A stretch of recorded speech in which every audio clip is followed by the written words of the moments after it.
How to own a home in your 20s. Well, I did a lot of time since the age of 7 saving every little penny that I made.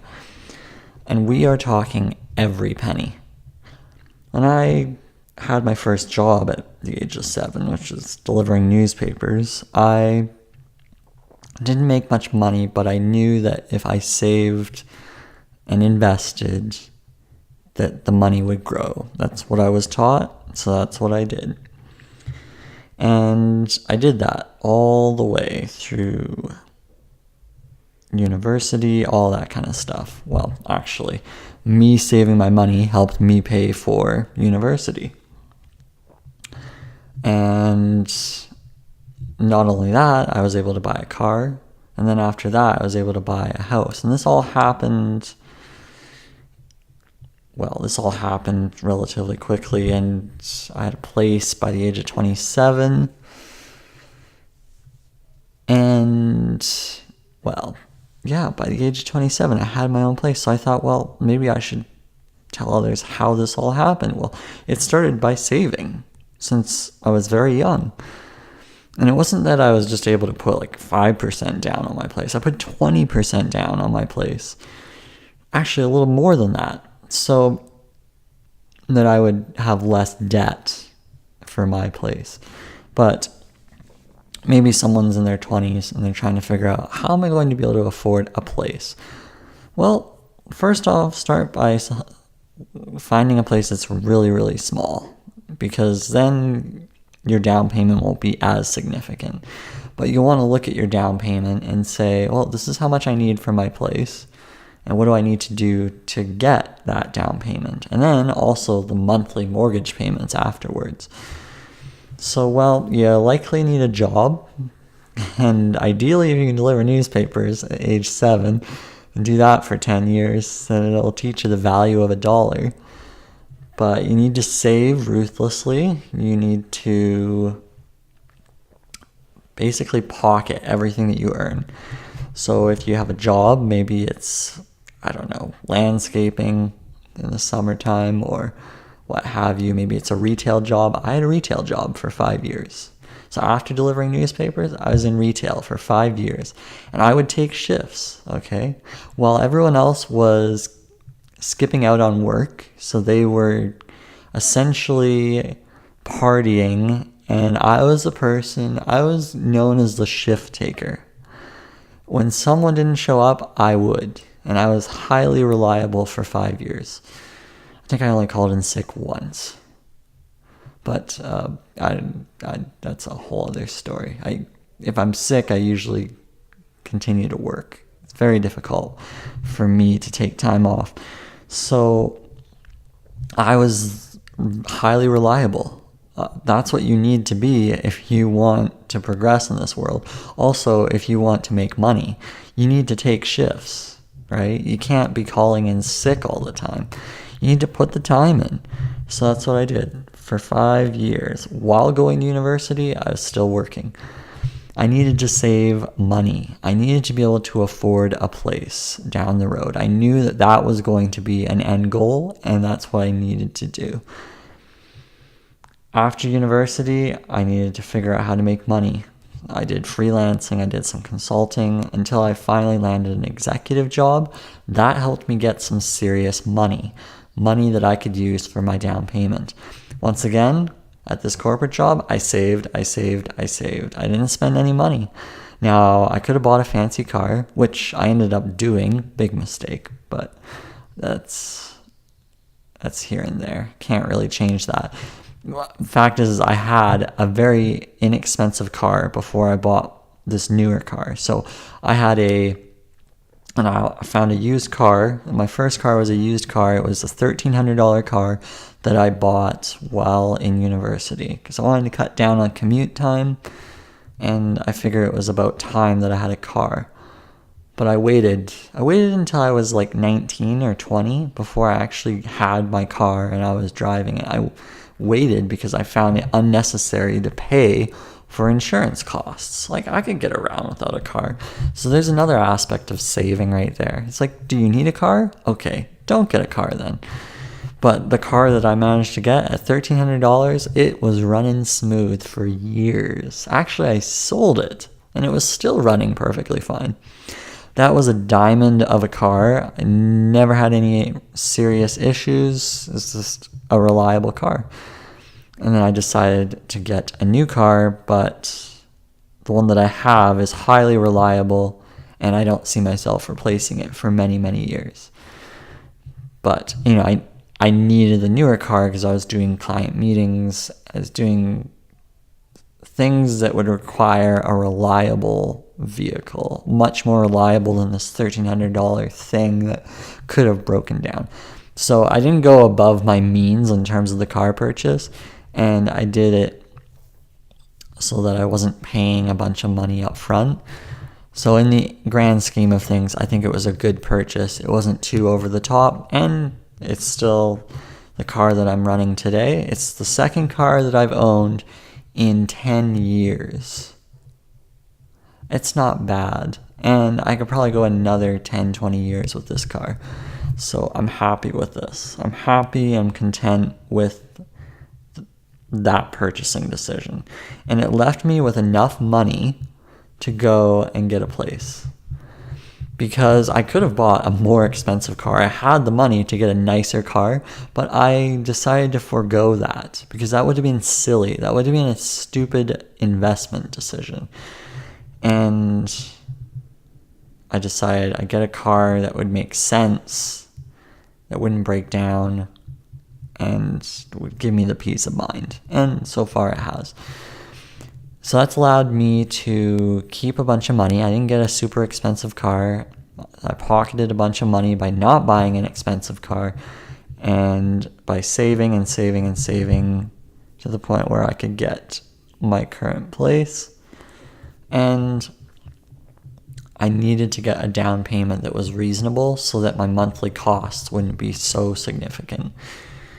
Now, I would say that after saving all this money, I was able to find a place that was within my means. Again, within your means, find a place that's within your means, then you can afford it. My mortgage is like $650 a month, so that's half the cost of most places around here in terms of rent. I'm literally paying less for my mortgage than I typically would for rent. So I'm not throwing away money. You see, when you rent, you throw away money. That money you never get back. So if you're going to rent, well, make sure that all the money that you save from not putting into a down payment, that you invest it. But here's the thing. No investment that I've ever made has made the same amount as real estate for me. Real estate has always generated significantly more returns for me. Now, why is that? Well, because companies close down, but land will always be there. And if you own a chunk of land, that land will go up in value because we are at a shortage of land. But there is no shortage of companies out there to invest in. So if you go into the stock market, there are a bunch of companies that will fail and there are a bunch that will succeed, but you have no control over a company going bankrupt. Now, at least I own a chunk of land with real estate. So that's the kind of comfort that I have, knowing that I own a piece of this land. And the value has gone up significantly, almost double what I paid. So the investment was a very sound investment.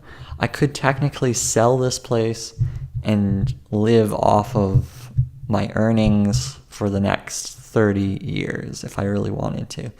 No problem whatsoever. That's a nice thing, and it's reassuring to know that. So if I could recommend anyone in their 20s, heck, even if you're older and you're trying to figure things out, if you can find a place that's within your means, even below your means in terms of a real estate investment, it would make sense to go there. And you start there. You start with that place. And then the more money you earn, the more you save, you can move into a bigger place, right? But you just need to get started.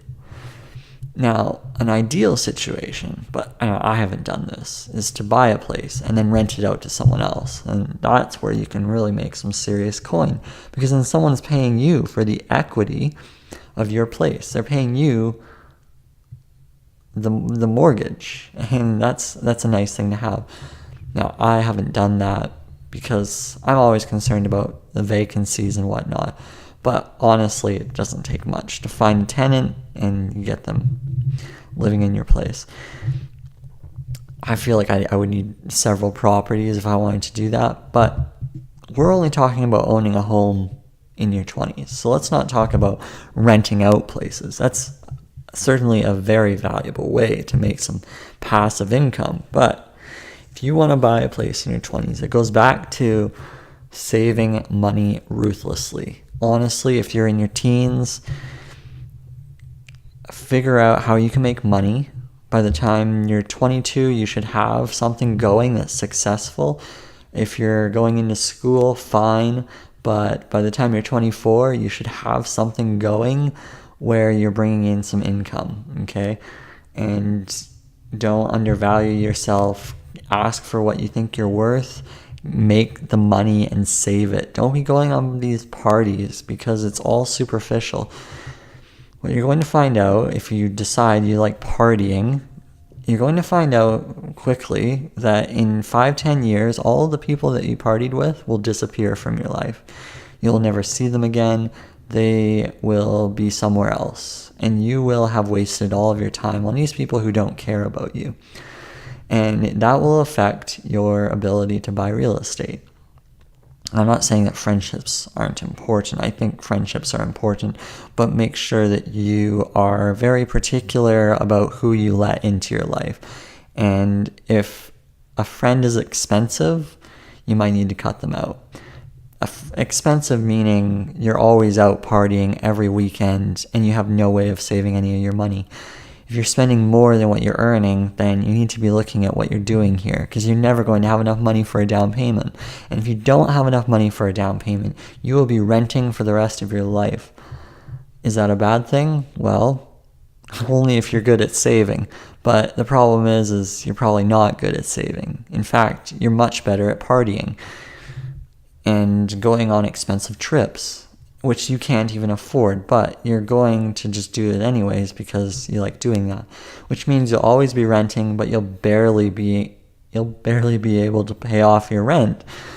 So you're going to be living on welfare before you know it. And that's not an ideal way to live. I'm telling you, you don't want to be on welfare because that'll be difficult to get out of.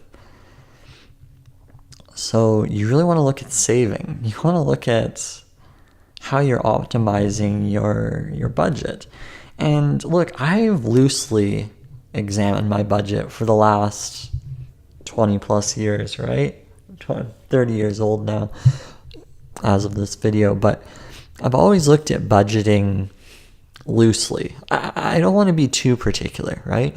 So I have saved and saved and saved. I go on a trip maybe once every 5 years. I don't value travel as much as others, but I think soon enough, probably within the next few years, I'll probably start traveling, but I just haven't really had that desire. I had more desire to invest, and that's what I've been doing. But this has allowed me to save up money to be able to buy a place, and now I could go and travel without too much angst.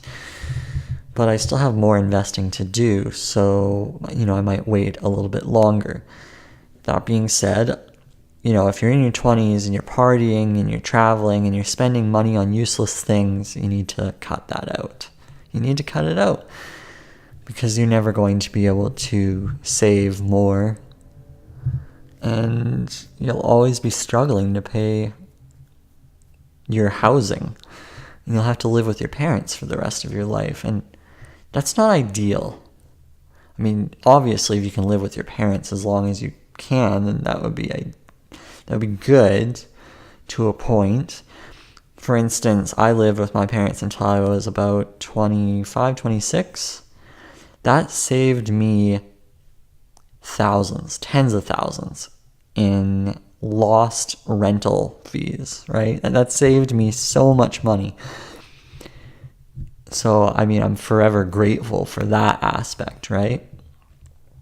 And if you can get into that situation where you can get low room and board through your parents or brother or whatnot, that's a good way. I also lived with my brother, and that helped save on rental fees as well. See, all of this really helped cut down on unnecessary costs in terms of housing. So this helped my situation. Look, you have to look for these golden nuggets. If you can live with people, cut down on whatever fees, sunk costs that you never get back, then you have a better propensity to save money. You have the ability to save money and put that towards a place. But it all comes down to choosing the right living situation, choosing the right spending habits. This is all very important. Cutting down on things that cost money that you don't need, right? You want to cut down on the costs that you think are trivial. Figure that out. Figure out what is trivial. Get rid of it. Now, this is easier said than done because you can get addicted to spending money. You can get addicted to buying useless things. Expensive dinners, that bottle of wine that you don't need. There's just a bunch of different things that you're probably spending money on, and it's a total waste of money. But you can't get out of it. This is your lifestyle. What can I honestly say? Well, I can say to you, you need to stop it now. You need to literally stop now and get serious about life, because if you want to buy that place, you need to stop, or you need to make more money, okay? You either stop spending or you start making more money, okay? And the easier one is stop spending, right? That's in your control. Making money, you depend on external circumstances, people paying you money, right? You expect people to pay you. So you kind of depend on external resources for that. But saving money, that's all in your control. So if you can control that variable, then you have an ability to save money, and then probably by your late 20s, you should have a place. If you put all the pieces together properly. Now, this is my living situation. This is my journey to having a place. There are many different ways of doing it. You can make a ton of money if you get a mastery level in terms of entrepreneurship. You go into entrepreneurship and you master running a business, you could start making some serious dough by 21, 22. I mean, I've seen some people that are like day trading or something, and they're making millions of dollars right now. Now, those are the unicorns, right? Those are the few and far between examples, okay? A lot of people in their early 20s simply do not have that kind of money, and they're starting out with literally nothing. And that's okay, because you got to start somewhere. And if you're in your early 20s, just start saving. See what you can build. See what you can learn. See how you can grow in this world. But don't feel like you got to watch the millionaires and feel like, I wish I was that person. Don't get caught up in what other people are doing.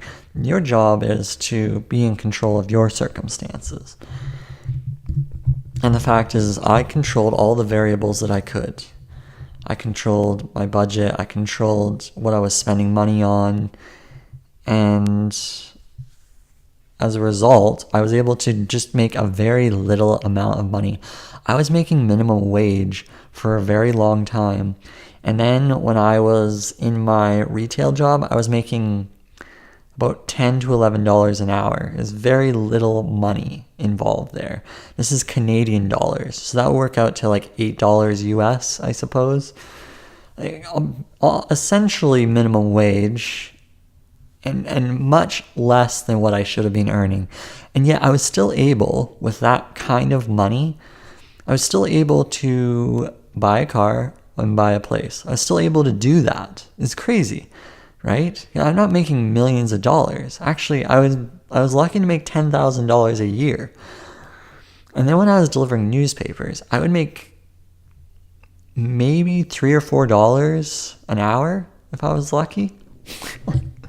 And I would only work maybe 2 hours a week delivering newspapers. I didn't make much money doing that. It was quite trivial.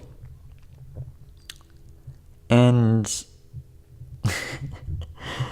somehow I was able to take all this money. I was able to save all of this money so ruthlessly to the point where I was able to buy a place. It became an obsession of mine to just save everything. Now you might not be in the situation where you're able to live with your parents as long as I did, or maybe you're not in a situation where you're able to even find actually everyone should be able to find a retail job. That's not a very good excuse. Honestly, anyone. I don't care if you're disabled, you could be a Walmart greeter, you could be in a wheelchair and work. It's all very possible to work in a job. The question is who wants to. But yeah, you have to put the time in and work that job. I'm telling you, there's postings everywhere for jobs. So if you're not making money, you can go and find a job fairly easily. It might not be the amount of money you want, but start saving, because that money grows. It does grow. It grows and grows and grows, and it compounds over time. Now, what did I do with the money? Because I didn't have a place to begin with. It wasn't until in my later 20s that I had my place. So what did I do with the money? Well, I actually put it into savings accounts that generated interest, mutual funds that generated interest and income. I put it in stocks eventually, and those stocks would pay dividends. So I was starting to put the money in avenues where I was making some coins, some money in return. And they were low risk, okay? We're not talking high risk funds. I dabbled in high risk mining companies, and I think I ended up being break even with it. It wasn't worthwhile for me. But, I'm not knowledgeable in investing in the stock market. So, if you have that skill, then maybe that's for you to take a little bit more risk. For me, it's not my thing.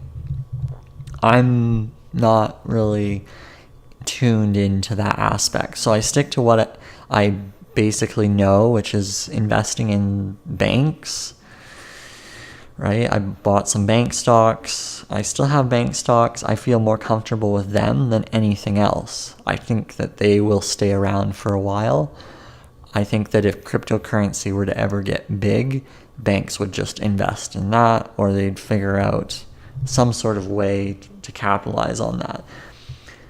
I just don't see banks going anywhere, because more and more people are getting mortgages, so banks are capitalizing on that too. So all of this just means, I'm making money. I'm making money while I'm sleeping, because this interest grows and compounds. And this started when I was 7. I had mutual funds at the age of 7, and I was making money from that. And I would see a financial advisor every 6 months to talk about stocks or mutual funds at that time.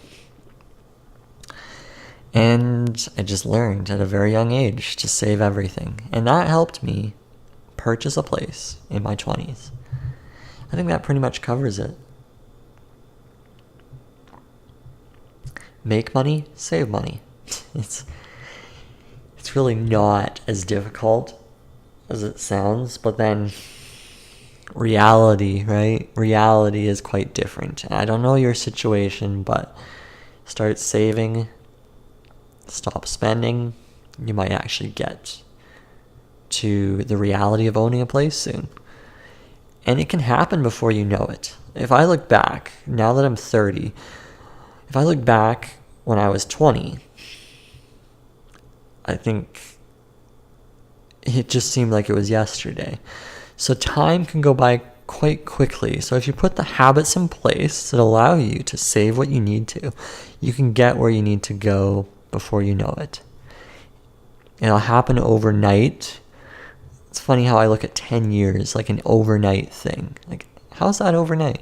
Well, it just feels like overnight to me. And it will to you as well. It literally will. It'll be overnight. You'll be 30 before you know it, 40, 50, 60. Just happens. It goes faster and faster as you get older. So put those habits in place. Look at your financials. If you can start with income and expenses, that's a really good start. Break it down. Income, expenses, income, expenses. Address any of the issues that you see, and you'll be set. You will be set. Okay, it's just a matter of time. And honestly, you could be quite successful even with just a retail job. And then in time, you can use that money to buy what you need, education, self-improvement, do all that, and you can start making more money and more money and more money to the point where you are excelling like you wouldn't believe. And that's great. That's great to have. Okay, I think that covers it. This is fun. Until next time, thanks for tuning in. Toodles.